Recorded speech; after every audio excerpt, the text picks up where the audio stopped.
Hello hello hello, आप सभी बच्चों को एमआर का बहुत बहुत नमस्कार। क्या हाल चाल। तो आज न्यूक्लियर फेज का लेक्चर नंबर 2 हम पढ़ने वाले हैं। इससे पहले जो मैंने लेक्चर दिया था सिर्फ 38 मिनट्स का दिया था और मैंने जानबूझ के बंद कर दिया था कि 40 मिनट से ज्यादा लेक्चर रिकॉर्ड नहीं करूंगा, लेकिन अब मैं 4-4 दिन के गैप में लेक्चर दे रहा हूं तो ये लेक्चर कुछ 1 घंटे 10 मिनट के अराउंड जाएगा। 20 मिनट में कोई चीज में एक ढंग का सवाल जो न्यूक्लियर फिजिक्स के बाइंडिंग एनर्जी की होती है ना, वो सॉल्व करने में 4 से 5 मिनट लगता है। 5 सवाल कम करूंगा 25 मिनट लेक्चर कम हो जाएगा। तो ईमानदारी से मैं आपको सीक्वेंस में सारी चीजें ढंग से पढ़ा रहा हूं। लेक्चर रिकॉर्डिंग स्टार्ट करो, मुझे नहीं पता कितने मिनट्स के राउंड जाएगा, लेकिन 1 घंटे के राउंड तो लेक्चर जाएगा। प्लीज इसको देख लीजिएगा और कुछ सवाल होंगे वो स्किप कर दीजिएगा, लास्ट में आप खुद सॉल्व कर लीजिएगा। बाद में जो पीडीएफ है या सॉल्यूशन है उससे मैच करा लीजिएगा। लेकिन आपकी मजबूरी होगी देखना जिस तरीके से मैं बाइंडिंग एनर्जी के क्वेश्चन सॉल्व करना आपको सिखाऊंगा। बहुत इंपॉर्टेंट तरीके से कैलकुलेशन का पैटर्न समझाऊंगा। कैलकुलेशन आसान हो जाएगा जो बहुत लेंदी दिखता है न्यूक्लियर फिजिक्स का। ठीक है। और पहले की लेक्चर नहीं है या फिर मैं लेक्चर रिकॉर्ड करने के बाद ये रिकॉर्ड नहीं कर रहा हूं, मैं अभी रिकॉर्ड कर रहा हूं तो मुझे नहीं पता एक्चुअल में ड्यूरेशन कितना जाएगा। थोड़ा सा पेशेंस बना के रखिएगा प्लीज। ठीक है, चलिए शुरू करते हैं। तो आज के लेक्चर में न्यूक्लियर फिजिक्स के आज के लेक्चर में हम क्या पढ़ेंगे। तो पहले में क्या पढ़ा था हमने, पहले रेडियस, न्यूक्लियर की प्रॉपर्टी, उसकी डेंसिटी, उसका मास नंबर, उसकी वॉल्यूम और उसमें बहुत सारे क्वेश्चन हमने पढ़े थे। आज के लेक्चर में हम समझेंगे मास डिफेक्ट। न्यूक्लियस के मास और न्यूक्लियस को तोड़ देने के बाद जब इंडिविजुअल न्यूक्लियॉन्स बन जाते हैं उनके मास में एक डिफरेंस आता है, उसी को मास डिफेक्ट कहते हैं। बहुत सिंपल है। बाइंडिंग एनर्जी आज समझेंगे क्या होता है, Q value of the reaction, binding energy, mass number का ग्राफ, ये सारे बहुत इंपॉर्टेंट होते हैं बाइंडिंग एनर्जी के कैलकुलेशन। चलिए, तो लास्ट क्लास में मैंने आपको एक सवाल दिया था कि एक न्यूक्लियस कंसीडर किया हमने जिसमें 2 प्रोटॉन और 3 न्यूट्रॉन है। न्यूट्रॉन कितने, 3, और प्रोटॉन कितने, 2, तो टोटल न्यूक्लियन कितने हो गए। न्यूक्लियन में प्रोटॉन और न्यूट्रॉन को कंबाइनली काउंट करते हैं तो न्यूक्लियन हो गए 5। जब ये न्यूक्लियस के अंदर थे, चिपके चिपके ये न्यूक्लियस के अंदर थे, बाउंडेड थे ये, तो टोटल न्यूक्लियस बन रहा था, इसकी मास है m0। जब हमने इसको तोड़ दिया, nuclei is break into individual nucleons, मतलब एक प्रोटॉन, न्यूट्रॉन, इधर न्यूट्रॉन, इधर न्यूट्रॉन, इंडिविजुअल तोड़ दिया तो मुझे मिले 2 प्रोटॉन, तो 2 प्रोटॉन का मास, और 3 न्यूट्रॉन का मास बराबर m। m is the sum of mass of all nucleons, sum of mass of all nucleons, मतलब सारे न्यूक्लियॉन्स को ब्रेक करने के बाद जो इंडिविजुअल मिल रहे हैं उनके मासेस का सम आया m। और पहले वो जिस न्यूक्लियस में थे तो उन्हीं न्यूक्लियॉन्स के पूरे कंबाइनली चिपके होने की वजह से न्यूक्लियस का मास था m0। वही 5 न्यूक्लियॉन्स जब अंदर में थे तो उनका मास टोटल था m0, और जब फ्री हो गए तो मास हो गया m। तो आपको बोला which of the following relation is correct, तो मासेस के बीच में करेक्ट रिलेशन बताइए क्या होगा। तो आप में से बहुत सारे लोगों ने बोला यही तो होगा सर जी। नहीं, गलत है। मास होगा m is greater than m0, ये भी गलत है। मतलब सर जी ऐसे थोड़ी ना होता है, यही तो खास बात है। इसी बात से तो साइंटिस्ट लोगों में हल्का मच गया, वो परेशान हो गए और वो घबरा गए कि यार ये क्या हो रहा है भाई, रे भाई ये क्या हो रहा है रे भाई। उन्होंने बोला कि जब ये न्यूक्लियस के अंदर थे, चिपके हुए थे आपस में, तब इनकी टोटल मास जोड़ के जो न्यूक्लियस की मास है वही आएगी, क्योंकि यही तो 5 लोग अंदर हैं, तो इन्हीं की वजह से तो मास आ रहा है। तो जब अंदर चिपके हुए थे तो मास m0 था, और जब वो फ्री हो गए तो मास उनका बढ़ गया। सम ऑफ ऑल द न्यूक्लियॉन्स का मास ज्यादा होता है। हाँ, ए यार ये कैसे हो गया, ये हो गया।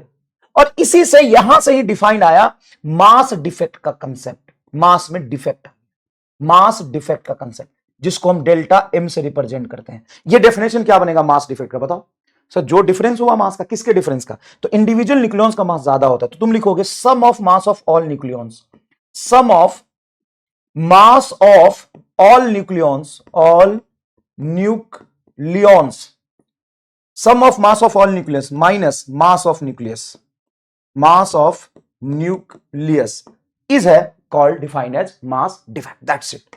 That's it. What is delta m? Mass defect को फिर से समझते हैं, मास डिफेक्ट को फिर से समझते हैं।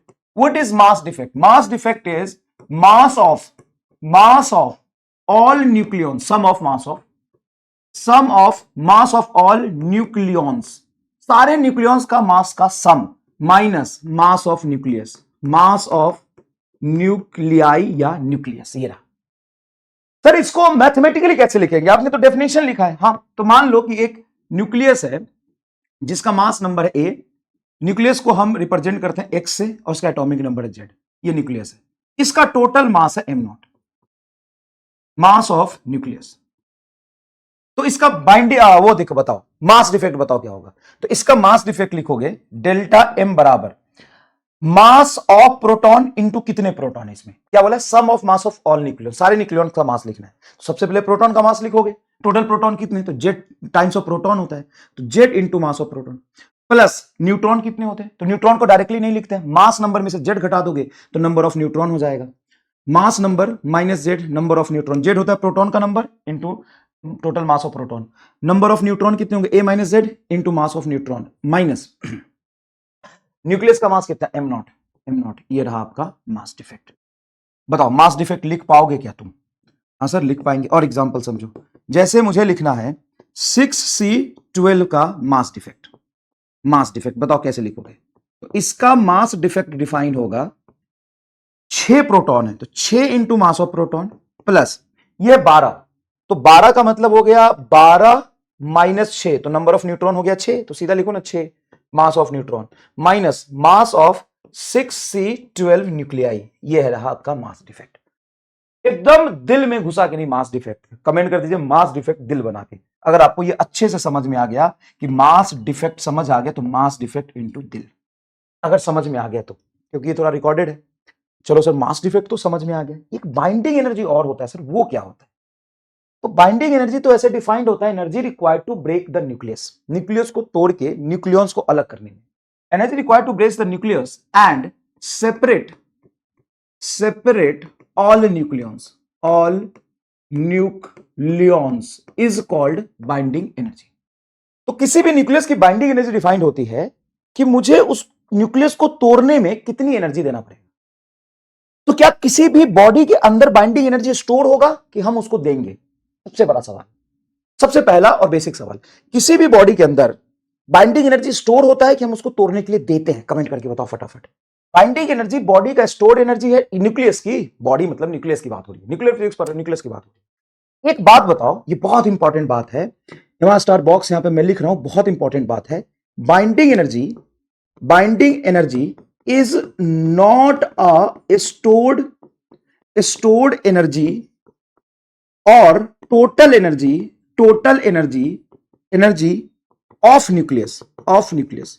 सबसे पहले समझो, बाइंडिंग एनर्जी जो टर्म है, ये न्यूक्लियस के अंदर स्टोर्ड एनर्जी नहीं है, न्यूक्लियस के टोटल एनर्जी नहीं है, तो ये क्या है, ये एक रिक्वायरमेंट ऑफ एनर्जी है।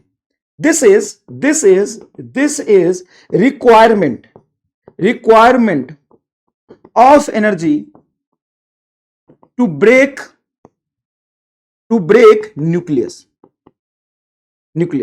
को तोड़ने के लिए एनर्जी जो हमको देना पड़ेगा, न्यूक्लियस को तोड़ के सारे इंडिविजुअल न्यूक्लियंस में तोड़ देंगे। जैसे मैं एग्जांपल लूं कि एक न्यूक्लियस है जिसमें 2 प्रोटॉन है 3 न्यूट्रॉन है, इसको मुझे तोड़ना है, proton plus neutron plus neutron ये तोड़ना है, तो इससे के लिए मुझे एनर्जी देनी पड़ेगी, और जो मिनिमम रिक्वायरमेंट ऑफ एनर्जी है जो हम देते हैं तोड़ने के लिए, उसी को हम कहते हैं क्या, बाइंडिंग एनर्जी।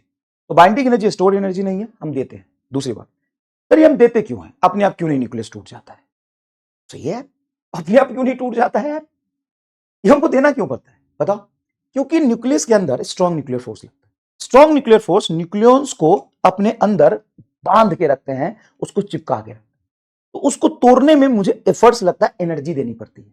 मतलब यह है कि मान लो कोई न्यूक्लियस है, जैसे ये न्यूक्लियस है, ठीक है, ओके सर ये न्यूक्लियस है, ओह सच ये न्यूक्लियस है, 2 प्रोटॉन प्लस 3 न्यूट्रॉन का ये न्यूक्लियस है, हम इसमें कुछ एनर्जी ऐड करते हैं, एनर्जी देते हैं, कितनी एनर्जी देते हैं, एक्स्ट्रा बाइंडिंग एनर्जी इसको दिया, इसके पास था नहीं, ये न्यूक्लियाई है, तो इसको मैंने एनर्जी दिया,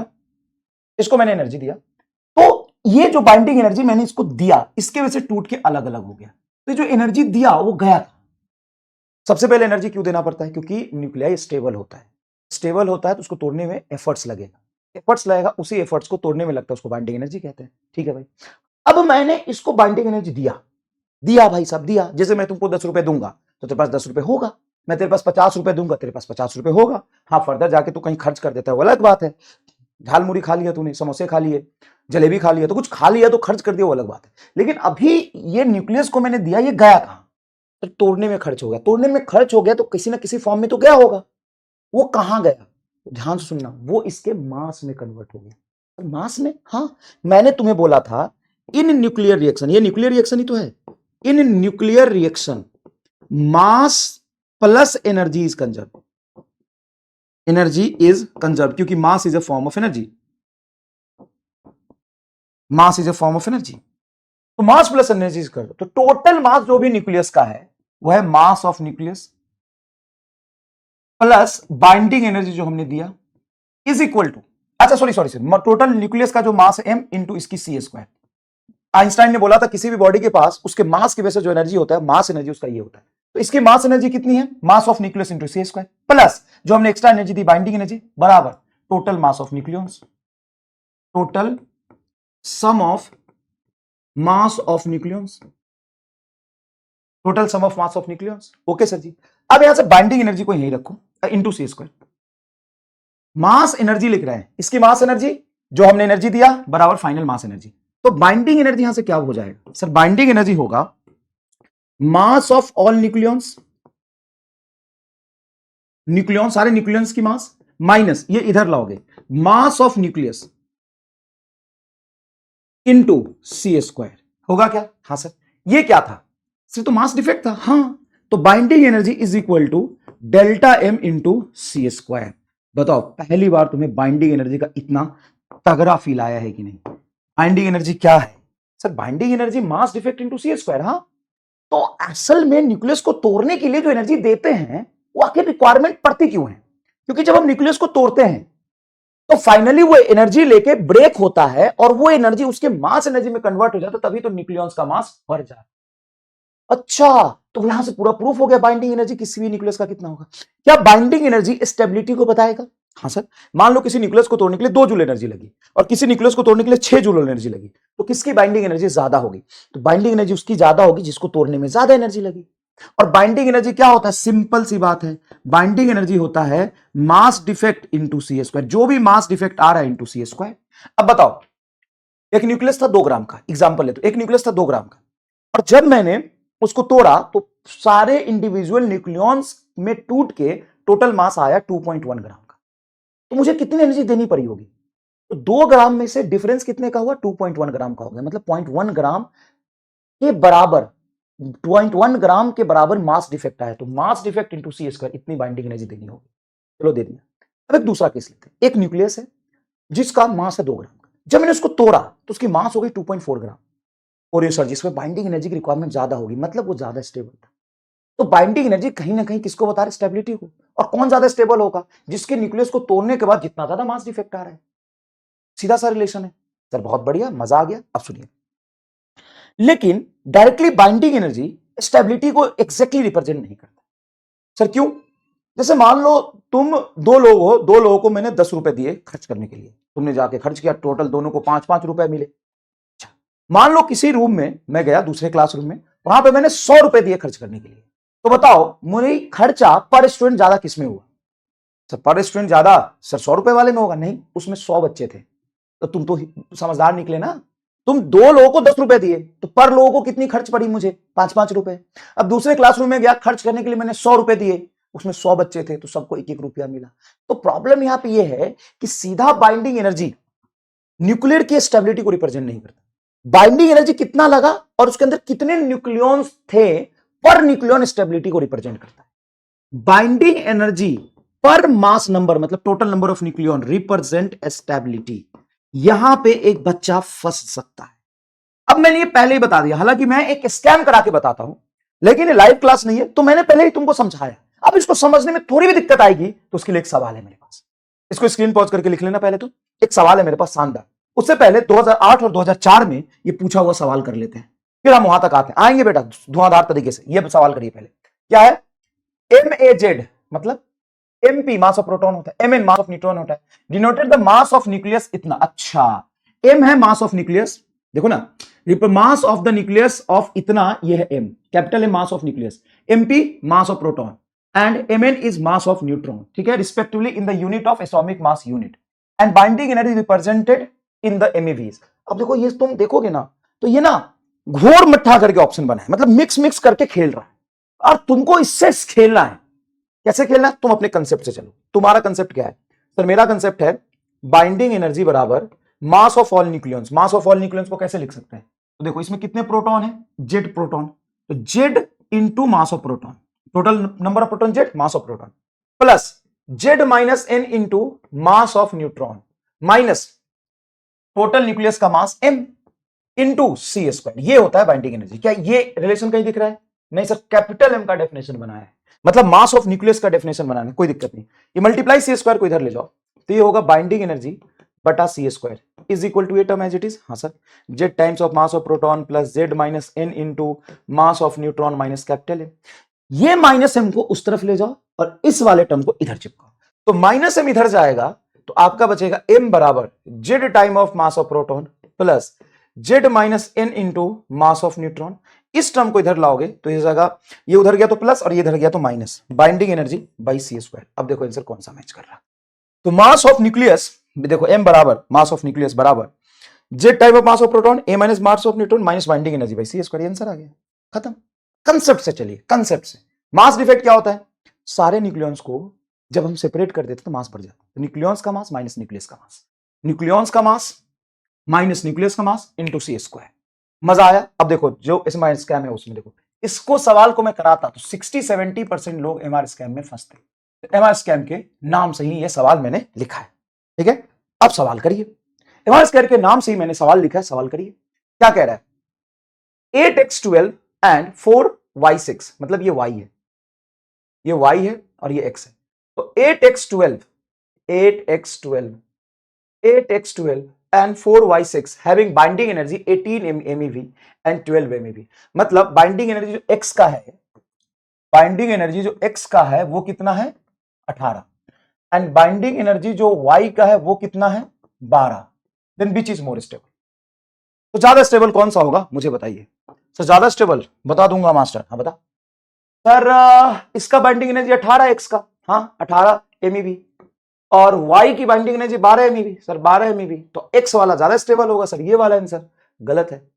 अब यहां पे तुम सीधा बाइंडिंग एनर्जी से स्टेबिलिटी नहीं बताओगे, तुम निकालोगे binding energy of x per unit mass number.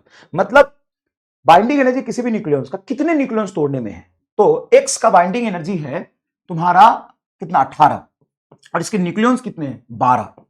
तो ये आएगा 18/12 1.5 MeV, 1.5 इलेक्ट्रॉन पर न्यूक्लियॉन तोड़ने में। और y का देखोगे पर मास नंबर, तो y की बाइंडिंग एनर्जी है 12 और इसके नंबर ऑफ न्यूक्लियॉन है 6, तो 6, तो 12/6 2 MeV। Total number of nucleon सिर्फ 6 है।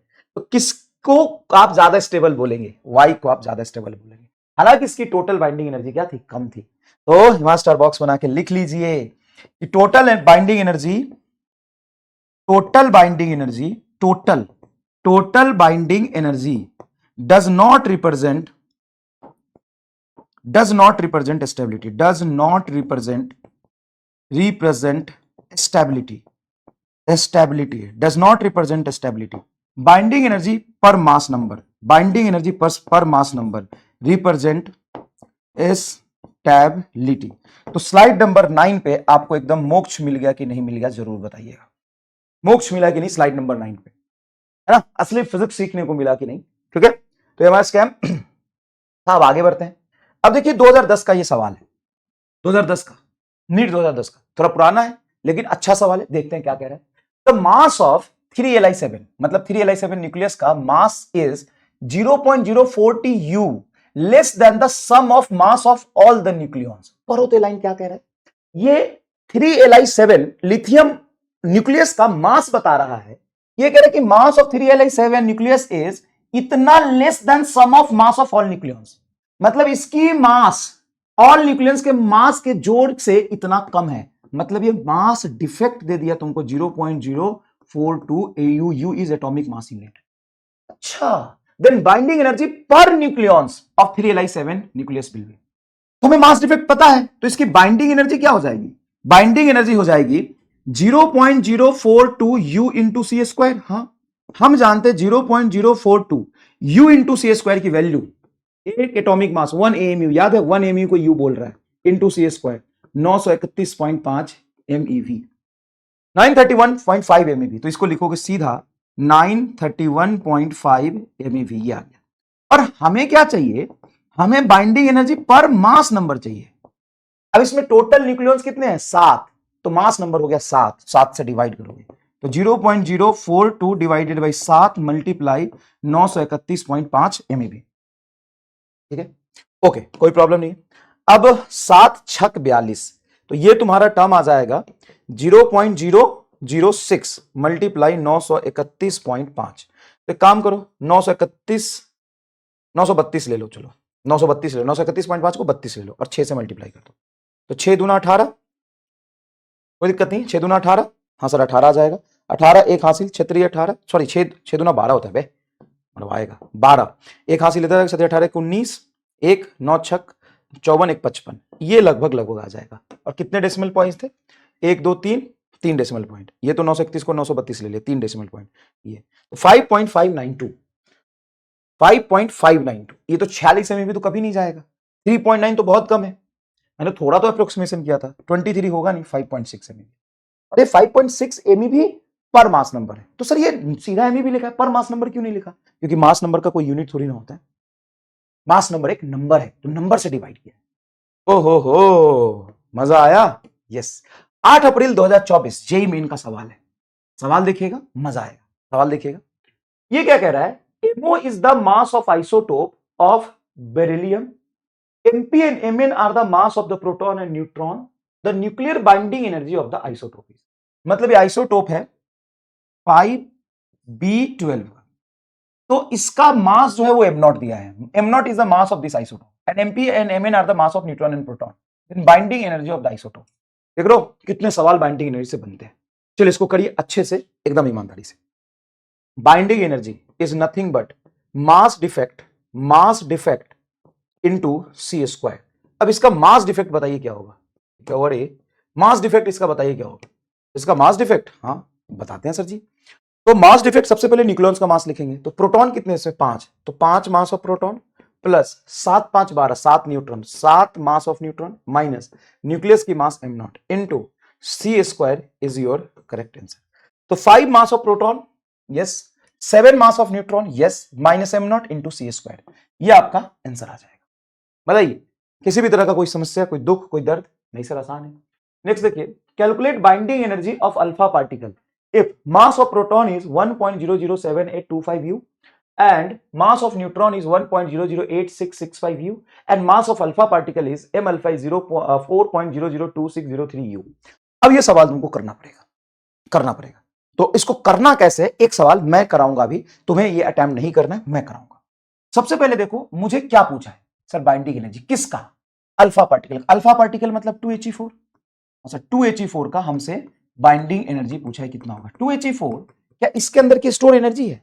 नहीं यार, अगर इसके अंदर की स्टोर एनर्जी होती तो हम इसके अंदर की स्टोर एनर्जी, तो इसका मास इंटू c² लिखते हैं।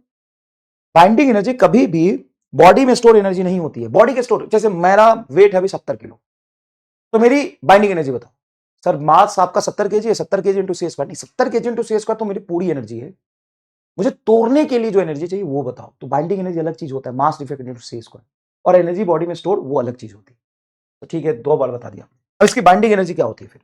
तो बाइंडिंग एनर्जी डिफाइंड होता है, बाइंडिंग एनर्जी डिफाइंड होगा mass of nucleus, sorry mass of all nucleus. All nucleus में 2 प्रोटॉन 2 न्यूट्रॉन है, तो 2 times of mass of proton plus 2 times of mass of neutron minus mass of 2He4, मतलब mass of 2He4 nucleus into c² is your correct answer, into c² is your correct answer. ये तुम्हारा binding energy का calculation है। ठीक है sir, तो binding energy आपका होगा mass of 2 proton plus mass of 2 neutron minus mass of alpha particle into c²। ये तुम्हारी बाइंडिंग एनर्जी आ गई।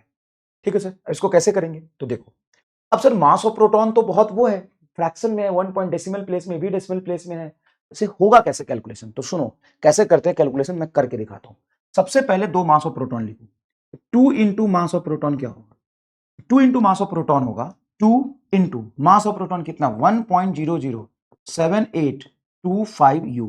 तो आप बड़े अच्छे से पहले इसको 2 से मल्टीप्लाई करके लिख लो, सबकी वैल्यू यहां पुट मत करना, फिर कैलकुलेशन करोगे बहुत दिक्कत आएगा। सबसे पहले क्या करो, 2 से मल्टीप्लाई करो, 2 से मल्टीप्लाई करो तो 5 गुना 10 हासिल 0, हासिल 1, 2 दूना 4 1 5, देखो ना, 5 दूना 10, इसको 2 से मल्टीप्लाई करें, 5 दूना 10 0 हासिल 1, 2 दूना 4 1 5, 8 दूना 16 के 6 हासिल 1, और 7 दूना 14 1 15, ये आ जाएगा 15 0.1। अब बताओ ये सही लिखा है मैंने? भाई 7 से एक डिजिट 15, तो एक यहां चला गया था ना, है ना, एक यहां चला, 0 से 2 को मल्टीप्लाई करूंगा तो 0, और एक ऐड करूंगा 0 प्लस 1 आ जाएगा। ये तुम्हारा मास ऑफ प्रोटॉन आ गया 2 का। अब 2 इंटू मास ऑफ न्यूट्रॉन बताओ, तो 2 इंटू मास ऑफ न्यूट्रॉन है 1.00, मास ऑफ न्यूट्रॉन 1.008665, तो लिखो 8665 U। अब बताओ क्या होगा? तो ऐसे करो, 5 दूना 10 हासिल 0, ओके, 6 दूना 12 1 13 हासिल 3, मतलब 6 दूना 12 1 13 3 हासिल 1, फिर 6 दूना 12 1 13, ये 3 ही आएगा, ठीक है, और 1 हो गया, तो 8 दूना 16 1 17 के मतलब 7 1 0.1, ये आ गया।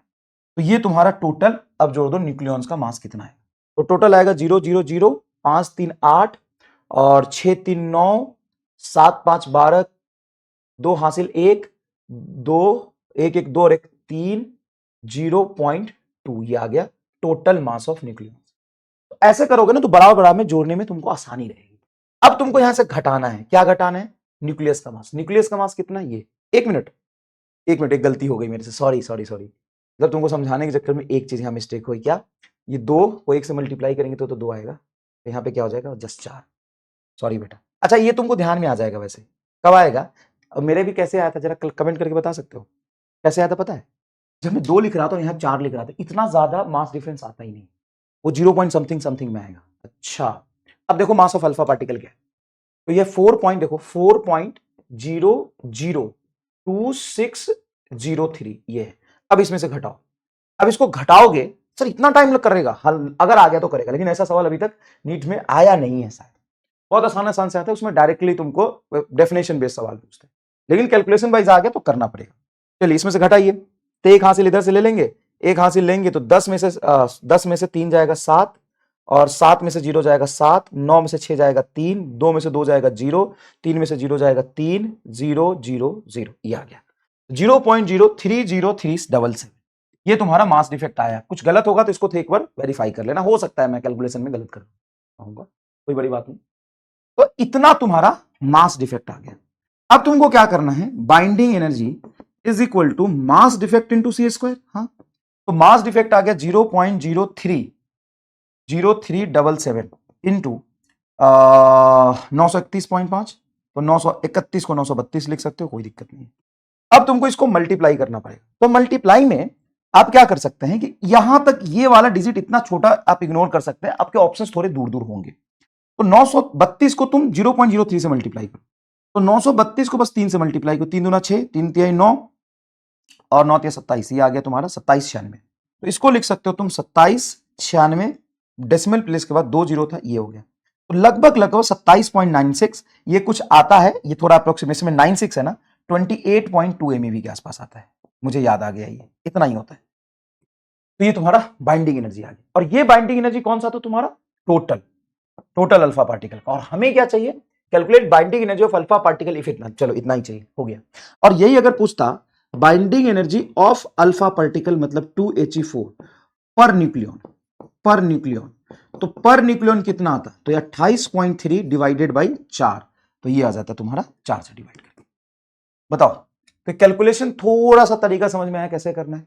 आपको क्या करना है, इसी तरीके से लिखना है, 2 times of mass of proton करके फटाफट लिखो, 2 times of mass of neutron करके फटाफट लिखो, इन दोनों को जोड़ो, इसमें से अल्फा पार्टिकल की मास घटाओ, ये डेल्टा एम आ गया, डेल्टा एम को सी से मल्टीप्लाई करोगे तो लास्ट 2-3 डिजिट हटा सकते हो। लेकिन वो करने के बाद जोड़ घटाओ में तो कोई दिक्कत नहीं है ना, मल्टीप्लीकेशन में तुम ये डिजिट हटा सकते हो। ये लगभग देखो ना, ये अप्रोक्सीमेशन, ये तब भी ये 27.96 आया, अगर 28 भी तुम लिखते हो ना तो गलत नहीं आएगा, एकदम पास नहीं होगा, एक 28 होगा, एक 6 होगा, एक 38 होगा, ठीक है। तो अप्रोक्सीमेशन कहां करना वो भी देख लो, यहां कर दोगे तो दिक्कत हो जाएगा, ठीक है। अब देखिए sir, calculate binding energy of 6C16। 6C16 मतलब 6 प्रोटॉन और 16 मास नंबर से 6 प्रोटॉन जाएगा 10 न्यूट्रॉन, जहां पे मास of proton mass of neutron और 6C16 का मास दिया हुआ है। अब इसकी बाइंडिंग एनर्जी निकालो पर mass number, calculate binding energy of इतना। चलो पहले टोटल बाइंडिंग एनर्जी निकालो। अब स्क्रीन पॉज करके इसको ट्राई करो प्लीज, थोड़े बहुत गलत सही होगा चलेगा, इसको ट्राई करो स्क्रीन पॉज करके, कोई दिक्कत नहीं है। करिए स्क्रीन पॉज करके करिए, आइए मैं बताता हूं। तो सबसे पहले आप लिखोगे 6 गुना मास ऑफ प्रोटॉन, क्योंकि इसमें प्रोटॉन कितने 6 हैं, 6 प्रोटॉन है। तो 6 इंटू मास ऑफ प्रोटॉन होगा 1.007825, यही है। हाँ, अब इसका प्रोडक्ट करोगे तो चलो करते हैं। 5 6 30 मतलब 0 3 हासिल, और ये तुम्हारा हो गया 5 6 30, हाँ 30 0 3 हासिल, और 6 दूना 12 2 है ना, हाँ तो 6 दूना 12 12 3 15, 15 के 5 हासिल 1, 15 के 5 हासिल 1, 8 छक 48, 48 और 1 49, 9 इंटू 4, अब है 7 छक 42, 4 46, 46, और 46 एक जीरो यहां पे रहेगा एज इट इज, 0 इंटू 6 को n से मल्टीप्लाई करेंगे 6, इतना आ गया तुम्हारा 6 times of mass of proton. बड़ा आसान है, मतलब थोड़ा टाइम तो लगेगा लेकिन निकाल सकते हो। नीट में से सवाल अभी तक आया नहीं लेकिन आ सकते हैं बेटा। 10 times of mass of neutron, तो 10 इंटू मास ऑफ न्यूट्रॉन बोलो 1.008665। अब यहां पे 10 से मल्टीप्लाई करोगे, 10 से मल्टीप्लाई करोगे तो क्या ये हो जाएगा, एक डेसिमल आगे चला जाएगा बस, तो 10.08665 ये आ गया। अब इसको ना ढंग से लिखो, ये 0 8 6, ठीक ठीक ठीक ठीक एकदम सही है। अब इसको हमें जोड़ना है, तो जोड़ना है तो जोड़ोगे तो देखो ये इसके ऊपर है, ये इसके ऊपर, इसके ऊपर, इसके ऊपर, इसके ऊपर, तो ये 0 रहेगा, ये नीचे 0 लिख सकते भाई, डेसिमल प्लेस के पीछे कितना भी 0 लगा लो कोई दिक्कत नहीं है भाई। 1.0 और 1.00, 1.000 ये तो एक ही है ना, चलो तो ये तो 0 रहेगा, चलो ठीक है। 5 5 10 0 हासिल 1, 9 6 15 1 16 हासिल 1, 6 6 12 1 13 हासिल 1, 8 4 12 1 13 हासिल 1, 1 पॉइंट, 10 और 6 16, कुछ इतना आ रहा है यार, देखना जरा इतना आ रहा है। तो ये तुम्हारा टोटल मास ऑफ प्रोटॉन आ गया, न्यूट्रॉन प्लस प्रोटॉन। अब न्यूक्लियस की मास कितनी, इतनी, तो 6 से 16 की मास है 16.014701 ये आ रहा है। अब यहां से अगर आप घटाएंगे 1 2 3 4 5 6, 1 2 3 4 5 6, ठीक है। अब यहां पे 0 में से 1 जाएगा तो 10 मान लो, अगर तुम मतलब ये 6 में से इधर चला गया तो तुम्हारा 10, या एक काम कर सकते हो, ये 2 डेसिमल प्लेस को इग्नोर ही कर सकते हो, कोई टेंशन नहीं, 2 डेसिमल प्लेस यहां इग्नोर कर सकते हो। तो 6 में 7 जाएगा, मतलब 16 में से 7 गया तो तुम्हारा कितना हो जाएगा, 16 में से 7, 6 3 9, 9 आ जाएगा, सही है। एक इधर चला गया तो यहां बचा 2, 2 मतलब 2 में से 4 घटाओगे तो फिर एक लेना पड़ेगा, तो 12 में से 4 जाएगा तो 8 4 12, मतलब एक चला गया तो 2 बचा, 12 में से 4 गया तो 8, 8 बच गया। फिर यहाँ क्या बच गया, सिर्फ यहाँ पे फिर बच गया तुम्हारा, एक चला गया तो 2, 2 में से एक हासिल लोगे तो ये कितना बचेगा, यहाँ पे एक लोगे तो ये फिर बचेगा 12, 12 में से एक गया तो 9 इंटू ये चला ही गया था तो 0.0989 इतना आ रहा है, कुछ इतना आ जाएगा, ठीक है क्या, या एक 9 और उधर आ जाएगा, सही लिखा है 161336, 5 5 10 0 हासिल 0 आ गया। ये है तुम्हारा डेसिमल प्लेस के बाद एक डिजिट आ गया था, तो एक डिजिट यहाँ रहेगा, डबल डिजिट है, एक डिजिट रहेगा, सही तो है, सही है। हमने इसको क्या किया, जोड़ा है, जोड़ा ही है ना, घटा तो नहीं दिया था यार, मुझे डर लग रहा है, घटा तो नहीं दिया था। ये 5 5 10 तो 0, देखो ये आ गया 0, 5 5 10 एक, तो चलो दोनों 0 लिख लेते हैं, और ये 9 6 15 1 16, ठीक है, 6 6 12 1 13, ठीक है, 8 4 12 1 13, ठीक है, तो 13 लिख दिया, और ये 16, सही है। अब जो घटाएंगे ये है 16.014701, 14, देखो यहाँ पे गलत लिख दिया ना, नहीं 014701, चलो ठीक है। अब यहाँ पे पूरा ही अगर घटाते हैं तो यहाँ पे 10 में से एक गया तो क्या बचेगा 9, और यहाँ पे बचा हुआ था 9, 9 में से 0 गया तो 9। अब यहाँ पे 6 में से 6 चला गया तो 5 में से, अच्छा 5 है ना, ये एक तो चला गया तो 5 बचा, अच्छा 5 है ये। अब 5 में से तुम्हारा क्या जाएगा 7, तो 8 7 15, 8 बचेगा, है ना। अब यहाँ पे क्या बचा सर, यहाँ पे 2 बचेगा, 2 में से एक हासिल लगा, 12 में से 8 जाएगा तो 8 बचेगा। फिर यहाँ पे कितना हो गया, यहाँ पे 8, 12 में से 4 8, अब 2 में से एक जाएगा, अच्छा ये तो 2 बचा ना, ठीक है ठीक है, 2 में से एक जाएगा तो कितना बचेगा, 2 में से एक जाएगा 1, और 1 में से गया 1, ये आ रहा है यार, ये आ रहा है, इतना आएगा, देखना एक बार। तो थोड़ा सा कैलकुलेशन यहाँ पे बनता है, 0.0 नहीं 0.118899 इतना आ रहा है यार। अब इसको तुम्हें बाइंडिंग एनर्जी निकालना है, तो बाइंडिंग एनर्जी होगा डेल्टा एम इंटू सी स्क्वायर, तो ये हो गया 0.118899 इंटू 1 एमयू इंटू सी स्क्वायर होता है 931 एमईवी, 931 एमईवी, 0.5 छोड़ो ये लिख सकते हो। अब क्या करें बेटा यहां पर, अब यार इतने को मल्टीप्लाई तो कर नहीं सकते, तो अप्रोक्सीमेशन कर लो। मान लो मैं इसको इतना लिखूं 0.12 तो चलेगा ना? हाँ चलेगा यार, कोई दिक्कत नहीं। 931 को मल्टीप्लाई कर दे 12 से, कर दे, घबरा मत, कर दे 12 से कर दे। सर 12 से कैसे? मैंने इस 8 को हटा के यहाँ पे 2 लिख दिया बस, अप्रोक्सीमेशन। अब देख 9 से 1 को 2 से गुना करेगा तो कितना होगा? 2, 3 दूना 6, 9 दूना 18, ये बनेगा। फिर 931, इसको जोड़ तो 2, 6, 1, 7, 8, 3, 11 के हासिल 1, 9, 1, 10, 1, 11, इतना बन रहा है। अब एक बात बता मेरे भाई कि कितने जीरो लिए थे? 2 जीरो उधर लिए थे, 2 जीरो, 111.72 में भी, तो लगभग तेरी बाइंडिंग एनर्जी आ जाएगी 111.72 MeV। अच्छा मान ले तुम्हें अप्रोक्सीमेशन लेना है इतना या नहीं लेना है, एक और चीज डिसाइड करेगा कि ऑप्शन। अगर मान ले तू पहले सवाल देके ऑप्शन देख लिया और ऑप्शन में तुम देख पा रहे हो कि चीजें थोड़ी थोड़ी दूर है, एक 100 है, एक 50 है, एक 200 है, एक 150 है, तो कर सकते हो। लेकिन मान ले एक है 111, ऐसा होता ही नहीं, ऐसा नहीं आता सवाल, तो वो करना ही है अप्रोक्सीमेशन, छोड़ो। अब ये बाइंडिंग एनर्जी टोटल निकाले, अब तुम्हें वो निकालना है binding energy per mass number. तो binding energy per mass number हो जाएगा 111.72 को तुम 16 से डिवाइड कर दोगे। बताओ समझ में आया? और थोड़ा सा मैंने एक की जगह पे 2 लिया है, हो सकता है 111 ना होके जस्ट इससे छोटा वाला 110 आता होगा, है ना? तो तुम इसको समझ गए, मुझे पूरा भरोसा है। अब देख नीट में कैसा, जेई मेन में कैसा है। नीट में तो और इससे, नीट में तो क्या देखा था तूने? अभी देखा ना, 0.042 लिथियम का था, तो नीट में तो आसानी आएगा। जेई मेन देखते एक बार, ये 25 जुलाई 2021 का सवाल है, राइट? 25 जुलाई 2021 का सवाल है। सवाल देख, for a given data the amount of energy required to break the nucleus of aluminium इतना इज इतना, ठीक है? मास ऑफ द न्यूट्रॉन दिया है, मास ऑफ द प्रोटॉन दिया है, ये दिया इतना इतना इतना। बाप रे, कैलकुलेट करना पड़ेगा, इसमें कैलकुलेट करना पड़ेगा। क्या है? Given data the amount of energy required to break, मतलब बाइंडिंग एनर्जी पूछा है किसका? 13 एल्यूमिनियम 27 का।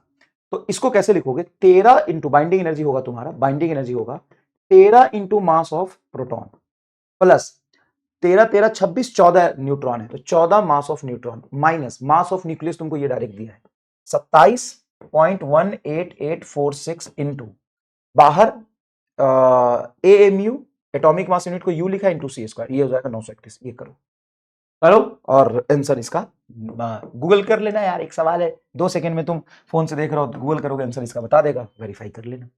लेकिन अप्रोच समझ में आया कि नहीं है?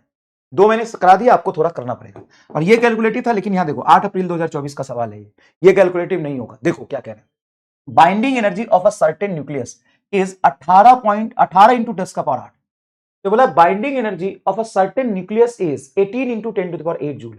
How much is the difference between total mass of all the nucleons and nuclear mass of the given nucleus? ये क्या पूछा यार? देखना जरा, सवाल समझ पा रहे हो? एक बार लैंग्वेज पढ़ के सवाल समझने की कोशिश करिए, एक बार लैंग्वेज पढ़ के सवाल समझने की कोशिश करिए, एक बार करिए। क्या कह रहा है? सवाल समझने की कोशिश करिए। ये कह रहा है binding energy of the certain nucleus is इतना। How much is the difference between mass of all nucleons and nuclear mass? मतलब mass of all nucleons and nuclear mass के बीच में डिफरेंस क्या होगा? वही तो मास डिफेक्ट होता है। तुम जानते हो कि binding energy is equal to mass defect into C², yes और नो? सर ये तो हम जानते हैं। अब इसकी बाइंडिंग एनर्जी हमें दे दिया है जूल में, वो भी 18 इंटू 10 का पावर 18 जूल में दिया है, इंटू मास डिफेक्ट ऐसा यूनिट केजी में आ जाएगा, इंटू C², 3 का होल स्क्वायर 9 इंटू 10 के पावर 8 का होल स्क्वायर 10 का पावर 16, यह जाएगा। अब इसको सॉल्व कर लो तो डेल्टा एम तुम्हारा कहीं ना कहीं आएगा। डेल्टा एम की वैल्यू 9 से 18 कैंसिल करोगे 2, तो आगे 2 इंटू 10 का पावर 8, ये 10 का पावर 8, 10 का पावर 16, ये कट के आएगा 10 का पावर 8, इसको इधर ले जाओ तो 10 का पावर -8, इतना केजी आ रहा है। तो डेल्टा एम बराबर आएगा 2 into 10 to the power -8 KG, है कहीं? तो ये तो आंसर होगा नहीं, 2 के फैक्टर में 2 माइक्रोग्राम 20 केजी और 0.2। चलो देखते हैं। तो सबसे पहले 2 को 2 रहने दो, 10 का पावर -8 को क्या लिख सकते हो? 10 का पावर -6 इंटू 10 का पावर -2 केजी। 10 का पावर -6 तो तुम्हारा हो गया माइक्रो, और केजी को लिख सकते हैं आप 1000 ग्राम, तो इसको लिख सकते हैं 1000 ग्राम, 1 केजी को लिख सकते हैं 1000 ग्राम। इसको तो आप लिख लेंगे माइक्रो, 2 इसको लिख लेंगे माइक्रो, इंटू 10 का पावर -2 और ये है 1000, तो नीचे 100 चला जाएगा तो 10 बचेगा, 20 माइक्रोग्राम, 20 माइक्रोग्राम ये आंसर आ रहा है। देखो तो 2 माइक्रोग्राम आएगा, 20 आएगा। तो फिर से एक बार सॉल्यूशन कर लो। देखो इसमें कुछ खास नहीं है, कंसेप्ट कैलकुलेशन ही है। डेल्टा एम बराबर, ये 9 से कटेगा 2 और 10 का पावर 8, क्योंकि स्पीड ऑफ लाइट क्या होता है 3 इंटू 10 टू द पावर 8 का होल स्क्वायर, 10 का पावर 8 उधर 10 का पावर 8, तो 10 का पावर -8 उधर हो जाएगा। -8 को -6 इंटू -2 केजी लिखेंगे, 10 का पावर -2 केजी होता है 10 ग्राम, तो 10 ग्राम और ये माइक्रो, 20 माइक्रोग्राम, सही है। चलिए नेक्स्ट देखिएगा। अब अगर मैं ये बोलूं कि बाइंडिंग एनर्जी और स्टेबिलिटी का क्या रिलेशन, तो आपने समझा कि binding energy is proportional to stability. ठीक है sir, binding energy proportional to stability, एकदम सिंपल सी बात है यार, binding energy proportional to stability है ना। Binding energy per mass number नीचे डिवाइड किया। तो अगर कोई न्यूक्लियाई ज्यादा स्टेबल है, मोर स्टेबल, अगर ज्यादा स्टेबल है तो उसकी binding energy per mass number क्या होगी, मोर होगी। सही है। अगर लेस स्टेबल है तो उसकी binding energy per mass number क्या है सर, लेस होगी। सर सिंपल सी बात है, इसमें कोई दिक्कत नहीं है, चाहे इसको 2 बार लिख लो चलेगा। ठीक है, binding energy per mass number stability को बताते हैं। अब मान लो कोई nuclei moves to more stability, मतलब वो ज्यादा स्टेबिलिटी को गेन कर रहा है। सर कैसे करेगा, मतलब मान लो एक न्यूक्लियाई है, छोटे छोटे 2 हिस्से में टूट गया, या एक न्यूक्लियाई है जुड़ गया, कुछ भी न्यूक्लियर रिएक्शन वो स्टेबिलिटी की तरफ बढ़ा। तो मान ले कोई न्यूक्लियाई है जिसका मास नंबर है 4, एटॉमिक नंबर है 2, उसमें एक न्यूट्रॉन और डाल दिया, कुछ भी किया मैंने, न्यूक्लियर रिएक्शन किया, स्टेबिलिटी की तरफ बढ़ा, तो उसकी बाइंडिंग एनर्जी क्या होगी सर, उसकी बाइंडिंग एनर्जी तो फिर बढ़ जाएगी। अगर स्टेबिलिटी की तरफ गया तो binding energy per mass number तो बढ़ेगा, उसकी बाइंडिंग एनर्जी बढ़ गई, तो उस रिएक्शन में एनर्जी एब्जॉर्ब होगी कि रिलीज। सुन, ये मैंने वर्क एनर्जी पावर में भी पढ़ाया था, कोई भी सिस्टम की स्टेबिलिटी बढ़ती है तो एनर्जी रिलीज करता है। सर नहीं, हां देखना, ये मान ले कोई 2 बॉडी मैंने रेस्ट में लिया, उसका पोटेंशियल एनर्जी वर्सेस आर का ग्राफ बनाया, तो ये पोटेंशियल एनर्जी आर का ग्राफ है किसी 2 ऐसे बॉडी का जो रेस्ट में। अब मान ले एक बॉडी है ए रेस्ट में और एक बॉडी है बी रेस्ट में, तो इसकी जो टोटल एनर्जी होगी रेस्ट वाली बॉडी की, काइनेटिक एनर्जी मैंने 0 लिया है, तो पोटेंशियल के बराबर होगा। हाँ, अब इसकी बता कौन ज्यादा स्टेबल है, ए या बी, खुद से बता। सर बी मोर स्टेबल है, तो इसकी पोटेंशियल एनर्जी क्या है, कम है, और काइनेटिक एनर्जी 0 थी तो पोटेंशियल टोटल को बताएगा। तो ज्यादा स्टेबिलिटी का मतलब टोटल एनर्जी कम होना, ज्यादा स्टेबल होना मतलब टोटल एनर्जी कम होगा। लेकिन सर बाइंडिंग एनर्जी तो ज्यादा है, बाइंडिंग एनर्जी टोटल एनर्जी तो अलग चीज है। What is total energy sir, total energy stored energy in the body, total उसकी मास की वजह से, एमसी स्क्वायर, टोटल उसकी अपनी एनर्जी, टोटल मास की वजह से जो एनर्जी स्टोर होगा, टोटल एनर्जी। हाँ टोटल एनर्जी आप सही कह रहे हो सर, टोटल एनर्जी आप सही कह रहे हो सर। तो टोटल एनर्जी और बाइंडिंग एनर्जी एक दूसरे का उल्टा होता है, तो कॉम्प्लिकेट नहीं करना है चीजों को, तुमको क्या ध्यान रखना है सुनो। तो इन एनी न्यूक्लियर रिएक्शन अगर स्टेबिलिटी की तरफ जा रहा है तो उसकी बाइंडिंग एनर्जी बढ़ेगी, और बाइंडिंग एनर्जी बढ़ेगी तो एनर्जी रिलीज करेगा। 2 चीजें, एनर्जी रिलीज करेगा। सर एनर्जी बढ़ गई, बाइंडिंग एनर्जी उसकी एनर्जी है ही नहीं, एनर्जी बढ़ गई। स्टेबिलिटी की तरफ जाने पर लिविंग और नॉन लिविंग थिंग, कोई भी चीज स्टेबिलिटी की तरफ जाने पर एनर्जी रिलीज करती है, खत्म, खेल खत्म। एनर्जी की तरफ जाने पर एनर्जी रिलीज करती है, सॉरी स्टेबिलिटी की तरफ जाने पर एनर्जी रिलीज करती है, सॉरी, कोई भी चीज अपनी स्टेबिलिटी को गेन करता है तो एनर्जी रिलीज करता है, और अगर स्टेबिलिटी लूज करेगा तो एनर्जी एब्जॉर्ब करेगा। तो देखो any nuclear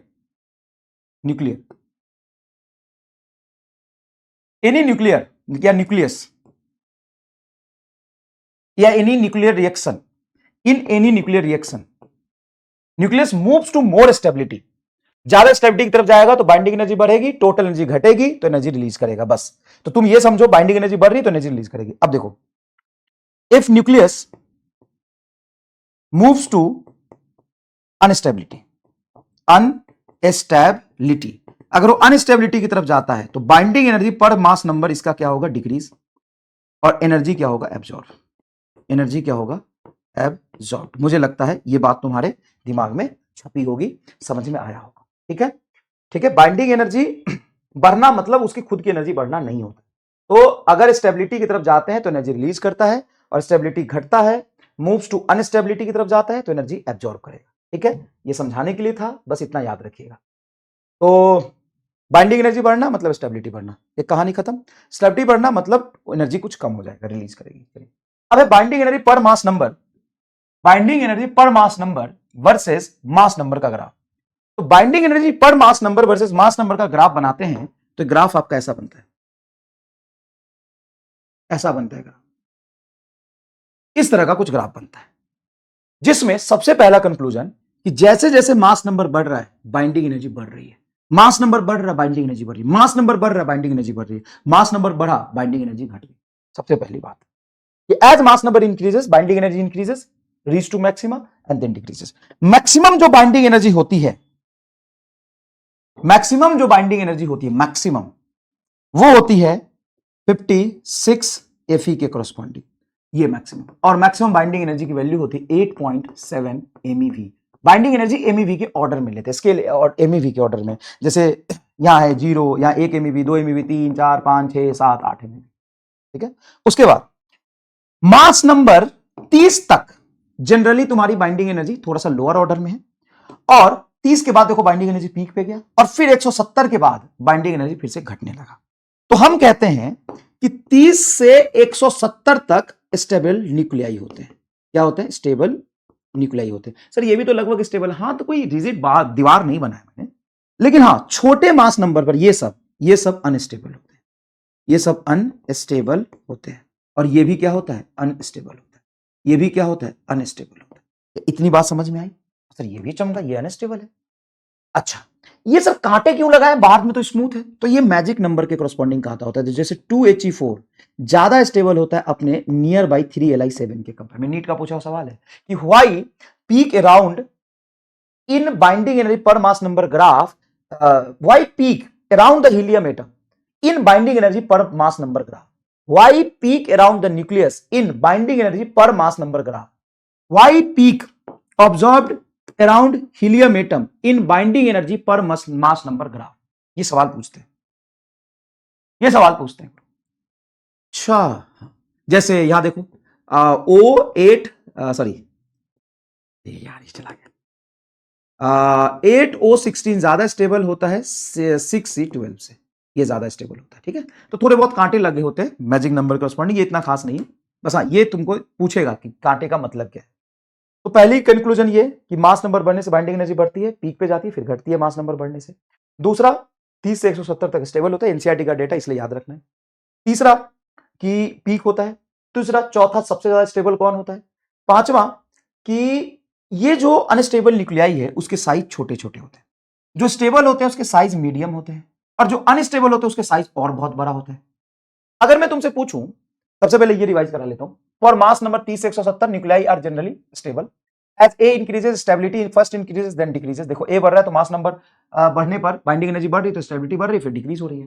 binding energy per mass number stability को बताता है। In any reaction stability increases then energy release, stability बढ़ने पर एनर्जी रिलीज होता है। In stability decreases then energy absorb. Stability बढ़ने का मतलब बाइंडिंग एनर्जी बढ़ना, बाइंडिंग एनर्जी बढ़ने का मतलब binding energy and total energy एक दूसरे का उल्टा होता है। बाइंडिंग एनर्जी दिया हुआ एनर्जी है और टोटल एनर्जी उस बॉडी के पास जो एनर्जी होता है, ठीक है। ओके सर जी, अब मुझे बताओ ये तीन न्यूक्लियाई मैंने लिया, ए, ये बी और ये सी, ये कौन सा न्यूक्लियाई अपने जीवन में खुश है? खुश मतलब जो ज्यादा स्टेबल होता है वो खुश रहता है, जो ज्यादा स्टेबल रहता है वो खुश रहता है। तो कौन ज्यादा स्टेबल है? सर स्टेबल तो फिर बी है, ए तो दुखी है और सी भी दुखी है। हाँ, अब ये क्यों दुखी है? तो क्योंकि इसका साइज छोटा है। ये क्यों दुखी है? क्योंकि इसका साइज बड़ा है। क्या साइज, न्यूक्लियर साइज बड़े होने से इंसान न्यूक्लियर दुखी रहता है? हाँ दुखी रहता है। क्यों दुखी रहता है? अनस्टेबल है, वो मुरझाया मुरझाया चलता है। जब भी किसी से मिलता है तो बातें करता है, अरे यार देखो ना अपना पड़ोसी बी कितना खुश है, कितना स्टेबल है। हाँ, हमारा तो स्टेबिलिटी ही खराब है क्योंकि हमारी बाइंडिंग एनर्जी कम है, हम अनस्टेबल है। जो छोटे छोटे बउआ टाइप न्यूक्लियाई हैं ये भी बहुत जीवन में अपने दुखी हैं। ये जब भी एक दूसरे से मिलते कहते हैं, अरे यार उसको देखो कितना खुश है, हमारा साइज ही छोटा रह गया। तो जिसका साइज बहुत छोटा वो भी दुखी है क्योंकि उसकी बाइंडिंग एनर्जी कम है, वो अनस्टेबल है। जिसका साइज बहुत बड़ा है वो भी दुखी है क्योंकि उसका साइज बड़ा है, वो भी बाइंडिंग एनर्जी कम है, अनस्टेबल है। बीच वाला स्टेबल है। तो क्या करें? कोई भी चीज स्टेबिलिटी की तरफ बढ़ता है एनर्जी रिलीज करके, सिंपल। एनर्जी रिलीज करके स्टेबिलिटी की तरफ बढ़ता है तो स्टेबिलिटी बढ़ने से एनर्जी रिलीज होती है। तो सर यहां पे क्या होगा कि ये दोनों न्यूक्लियाई आपस में मिलेंगे, कहेंगे हम दोनों मिलके अपना साइज बड़ा कर लेते हैं। अब दो छोटे छोटे न्यूक्लियाई मिलकर अपना साइज बड़ा तो कर ही सकते हैं। तो ये ऐड होने के वाले रिएक्शन को ही हम कहते हैं फ्यूजन रिएक्शन। इसमें एनर्जी क्या होगा? रिलीज्ड होगा, एनर्जी रिलीज्ड होगा। बोलो, एनर्जी क्या होगा? रिलीज्ड होगा। अच्छा, एक बड़ा न्यूक्लियाई दो छोटे छोटे न्यूक्लियाई में टूट के, इसको कहते हैं हम फ्यूजन। क्या ये भी स्टेबिलिटी की तरफ बढ़ रहा है? हाँ, इसमें भी एनर्जी रिलीज्ड होगा। तो हम डिटेल में पढ़ेंगे इसको आगे, अब अभी खत्म नहीं हुआ है, बस यहाँ पे समझाया है। बताओ मजा आ गया कि नहीं? एकदम। तो जिसका साइज बड़ा है वो भी अपने जीवन में बहुत दुखी है क्योंकि उसकी बाइंडिंग एनर्जी कम तो अनस्टेबल है, तो वो टूट के छोटा छोटा बन के स्टेबल होना चाहता है। जिसकी साइज बहुत छोटी है वो भी अपने जीवन में दुखी है, तो वो दूसरे अपने जैसा एक दूसरा पकड़ के जुड़ के एक बड़ा न्यूक्लियाई बनाना चाहता है ताकि स्टेबिलिटी बढ़ जाए। और जो भी रिएक्शन में स्टेबिलिटी बढ़ेगी एनर्जी रिलीज होगा। बताइए। In the average binding energy of the nucleons inside any atomic nucleus is about 8 MeV average binding energy. How does the binding energy per nucleons vary with the increase in mass number. Mass number बढ़ने से binding energy पे क्या फर्क पड़ता है? Mass number बढ़ने से binding energy पे क्या फर्क पड़ता है? तो देखिए, मास नंबर बढ़ने से ये वाला बाइंडिंग एनर्जी पे, मतलब ये binding energy per mass number versus mass number, तो बाइंडिंग एनर्जी बढ़ने से मास नंबर बढ़ता है फिर घटता है, तो बोलेंगे first increases and then decreases. ये आपका आंसर आ जाएगा, first increases then decreases. Next देखिए, the binding energy per nucleons is maximum in a case of. Per nucleon सबसे बाइंडिंग एनर्जी ज्यादा किसका होता है? जो सबसे ज्यादा स्टेबल होता है 50 Fe6। ये तो तुमको बताया मैंने सारी चीजें, ठीक है। एक चीज इंपॉर्टेंट और, कोई भी न्यूक्लियर रिएक्शन होगा उसमें टोटल एनर्जी का मतलब होता है energy plus mass. Energy plus mass, total energy मतलब energy plus mass, linear momentum, angular momentum and total mass number, net charge are conserved. किसी भी न्यूक्लियर रिएक्शन में, कोई भी न्यूक्लियर रिएक्शन, जैसे alpha decay nuclear reaction spontaneous fission है, fusion है, beta decay, सब न्यूक्लियर रिएक्शन ही तो है। कोई आर्टिफिशियल न्यूक्लियर रिएक्शन कराओगे तो किसी भी न्यूक्लियर रिएक्शन में total mass plus energy conserve रहता है। मास प्लस एनर्जी, मास एनर्जी का फॉर्म है mass energy, linear momentum, angular momentum, मास नंबर, नेट चार्ज, ये सारी चीजें क्या रहती है? कंजर्व रहती है। चलो, अब मान लो कोई न्यूक्लियर रिएक्शन में लिखता हूं, ये लास्ट टॉपिक है बेटा, न्यूक्लियर रिएक्शन में लिखता हूं। तो मान लीजिए कि मैंने न्यूक्लियर रिएक्शन लिखा, ए प्लस बी, दो न्यूक्लियाई है, दोनों मिलके सी प्लस डी बनाए और ये Q value of the reaction है। इसका क्या मतलब है Q value of the reaction का? तो क्यू वैल्यू ऑफ रिएक्शन ये बताता है कि एनर्जी एब्जॉर्ब हुआ है कि रिलीज हुआ है। वो कैसे पता चलेगी? वो रिएक्शन में देखना पड़ेगा कि टोटल एनर्जी अगर कम हो रही है तो कहां गई, टोटल एनर्जी कम हो रही तो कहां गई? रिलीज हो जाएगी। अगर टोटल एनर्जी इसमें ही बढ़ गई तो ऑब्वियस सी बात है ये दिया होगा तो क्यू निगेटिव आ जाएगा। अब इस क्यू वैल्यू को ना सबसे बच्चा मुश्किल समझता है कि यार ये क्यू वैल्यू नहीं समझ आ रहा गुरुजी, मैं ऐसे समझाऊंगा कि मजा आ जाए। क्या?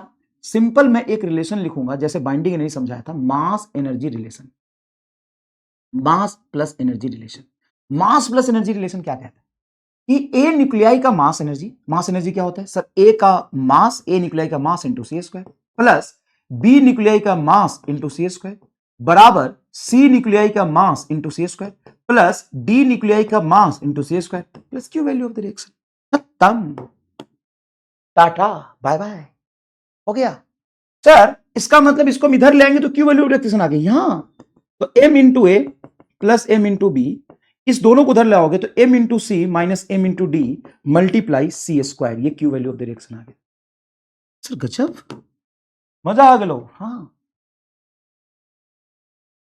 Q value of the reaction. हाँ, तो जो बाइंडिंग एनर्जी होता है उसमें हम क्या करते हैं? न्यूक्लियॉन्स की मास में से न्यूक्लियस की मास घटाते हैं तो मास डिफेक्ट आता है। हाँ, ये एक्चुअल में मास डिफेक्ट नहीं है, लेकिन एक मिनट, लेकिन एक मिनट, क्या ये मास डिफेक्ट है? हाँ, ये रिएक्शन का मास डिफेक्ट है।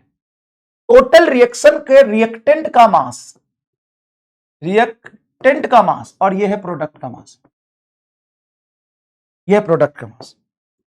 तो हमने क्या किया कि रिएक्टेंट का मास ले लिया। हाँ, तो रिएक्टेंट का mass energy total energy, product का मास एनर्जी प्लस ये क्यू एनर्जी, तो Q value of the reaction आ गया, इसकी मास एनर्जी माइनस उसकी मास एनर्जी इनटू सी स्क्वायर, खत्म। पता सर, ये तो रिएक्शन की मास एनर्जी। हाँ, अब इसमें पहला केस वन, अगर मैं कहता हूं कि mass of A plus mass of B, मतलब पहले मास दोनों का जोड़ के ज्यादा था और सी प्लस डी का मास जोड़ के कम हो गया, फाइनली मास कम हो गया, पहले ज्यादा, तो इसकी मास ज्यादा थी, फाइनली मास कम हो गई, तो कहां गई मास? कहां गई मास? रिएक्शन रिलीज हुआ होगा, क्यू रिलीज होगा, एनर्जी रिलीज होगी, एनर्जी रिलीज होगी, सिंपल सी बात है। सर कैसे पता चला लेकिन एनर्जी, क्योंकि क्यू वैल्यू पॉजिटिव आएगी। कैसे क्यू वैल्यू पॉजिटिव आएगी? एक बात बता, एम ए एम बी जोड़ के मास ज्यादा था, मास एनर्जी ज्यादा था, ठीक है, तो दो न्यूक्लियाई थे पहले, दोनों का मास एनर्जी ज्यादा था, ये दोनों कन्वर्ट हो गए सी और डी में, इसकी मास एनर्जी कम हो गई, तो बची हुई एनर्जी गई कहां? रिलीज हो गई। बता मजा आ रहा है कि नहीं न्यूक्लियर फिजिक्स में? Case two, mass of A plus mass of B मान ले कम है mass of C plus mass of D से, तो ऑब्वियस सी बात है सर, ये मास ज्यादा था पहले, सॉरी ये कम था, ये कम था, फाइनली मास ज्यादा हो गया तो मास बढ़ गया। कैसे बढ़ जाएगा? जब एनर्जी आप दिए होगे negative, energy absorb, energy absorb. अब बताओ मजा आ रहा है कि नहीं? एनर्जी क्या होगा? एब्जॉर्ब। यही मैं समझा रहा था यहां पे, यही चीज मैं तुमको यहां समझाने की कोशिश कर रहा था, यही चीज मैं तुमको यहां समझाने की कोशिश कर रहा था।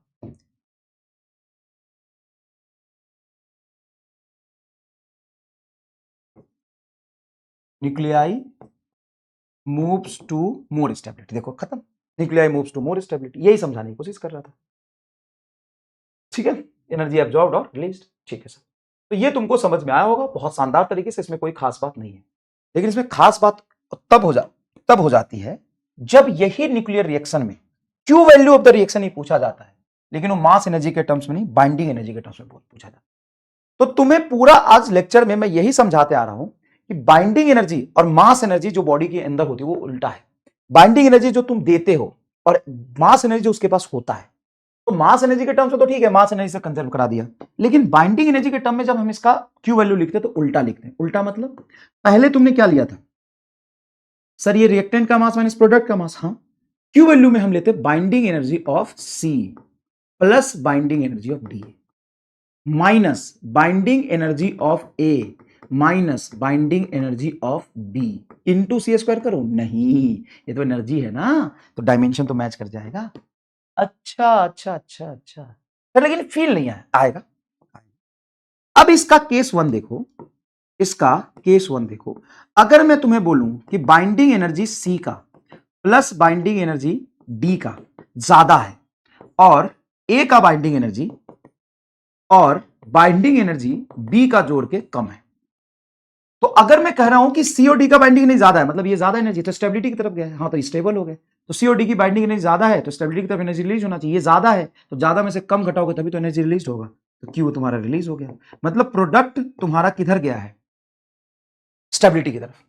तुम यही कह रहे हो ना, जिसका बाइंडिंग एनर्जी ज्यादा है तो सी और डी का जोड़ के बाइंडिंग एनर्जी ज्यादा है ए और बी के कंपेयर में, तो यहां से एनर्जी क्या हो जाएगी, रिलीज हो जाएगी, मतलब स्टेबिलिटी की तरफ गया है, मूव रिएक्शन स्टेबिलिटी की तरफ गया है। इसलिए हम उल्टा लिखते हैं। मास में कैसे सब क्यू वैल्यू कैसे लिखते हैं, मास के टर्म्स में, मास के टर्म से क्यू वैल्यू लिखा हो तो इसका मास प्लस इसका मास माइनस इसका मास, बाइंडिंग एनर्जी में लिखा हो तो इसकी बाइंडिंग एनर्जी। यहीं पे बच्चा बहुत गलती करता है। केस टू देखो, अगर मैं कहूं कि बाइंडिंग एनर्जी, सीधा ऐसे लिखता हूं, binding energy C plus D का जोड़ के कम है और initially binding energy A plus B का ज्यादा था, तो ए प्लस बी का बाइंडिंग एनर्जी ज्यादा और सी प्लस डी का कम हो गया, मतलब अनस्टेबिलिटी की तरफ गया, तो क्यू एब्जॉर्ब होगा। और ये क्यू एब्जॉर्ब होगा मतलब क्यू निगेटिव आएगा। क्या यहां से क्यू निगेटिव आ रहा है, ए और बी का ज्यादा है, ए और बी का ज्यादा है, इसका कम है, तो ज्यादा घटाओगे तो निगेटिव आएगा, तो देखो निगेटिव आया है। ज्यादा घटाओगे तो निगेटिव आएगा, देखो निगेटिव आया है। ज्यादा घटाओगे तो निगेटिव आएगा, देखो निगेटिव आया है।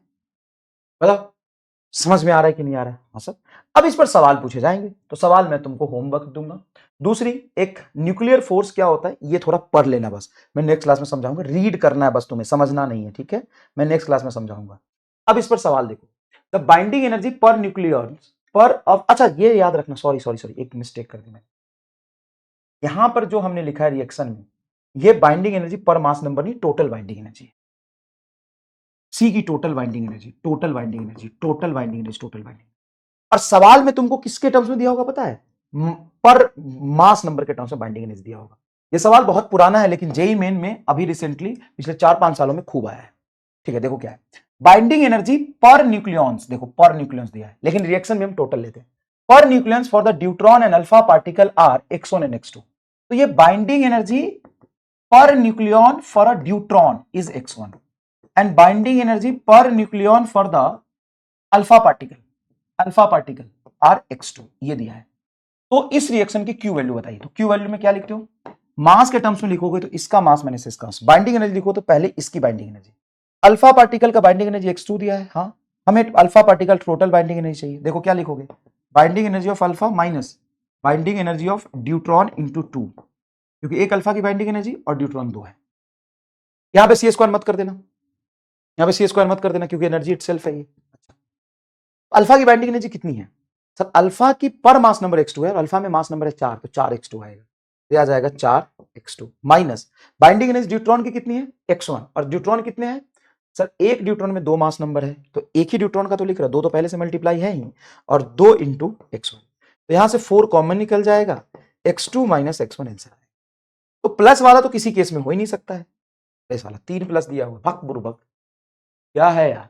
अब यहाँ पे आगे कुछ आपके होमवर्क होंगे, ये आपको सॉल्व करने हैं, मैं नेक्स्ट क्लास में ये खुद करूंगा पूरा का पूरा, तो घर पे बैठ के आप इसको सॉल्व करिए, इसको आप समझिए प्रैक्टिस, आप समझिए इसको डीपीपी, आप समझिए क्वेश्चन प्रैक्टिस, ये सारे सवाल आपको करने हैं, सारे बाइंडिंग एनर्जी पे बेस्ड है। ठीक है, थैंक यू सो मच, धन्यवाद, ध्यान रखिए, अगले क्लास में मिलते हैं।